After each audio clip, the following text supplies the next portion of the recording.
bonjour. Alors, que pensez-vous de cette annonce? Est-ce que elle est crédible? Oui, bonjour. Alors, elle est crédible. Bah, écoutez, j'ai personnellement appelé la DRH qui n'a pas nié l'annonce faite dans Le Parisien. On a d'ailleurs appris, nous les partenaires sociaux, par la presse, ce plan de départ volontaire, apparemment, néo-conditionnel, puisque, a priori, pour l'instant, on n'a rien de précis qui nous a été amené. Pour vous, qu'est-ce qui explique qu'on en soit arrivé là? Bah, on est dans une phase où il y a une sorte de, il n'y a pas une sorte, il y a une maturité des consommateurs qui, a priori, ne veulent plus des grandes cathédrales de l'hyperconsommation où on achetait plus des prix que des produits.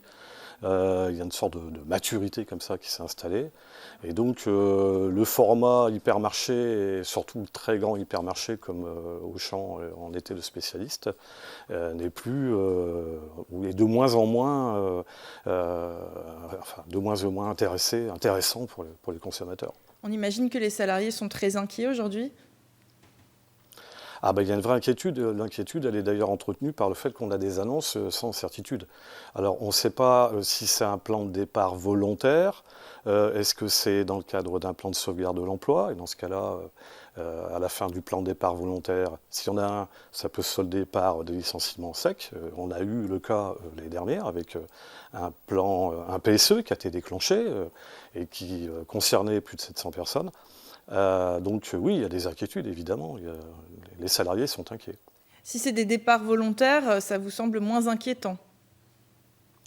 Bah, dans la mesure où c'est vraiment du volontariat et que ce sont les salariés qui partent sur la base du volontariat, mais c'est aussi, tout dépend de la qualité de la négociation qu'on va mener, et ça c'est notre travail, et on va faire notre job, hein, clairement. Et Justement, s'il vous faut voulez marquer... négocier des passerelles avec d'autres entreprises du groupe? Oui, alors on est sur la posture qui consiste à penser que les hypermarchés vont évoluer de plus en plus vers ce qu'on appelle des shop-in-shop. À vrai dire, il va certainement y avoir, et ça a commencé, l'implantation de spécialistes comme Boulanger, Cultura, Electrodépôt, à l'intérieur même des hypermarchés. Ça va produire évidemment une suppression, des suppressions de postes sur les secteurs qui seront occupés par ces nouvelles enseignes des cousins Mullier.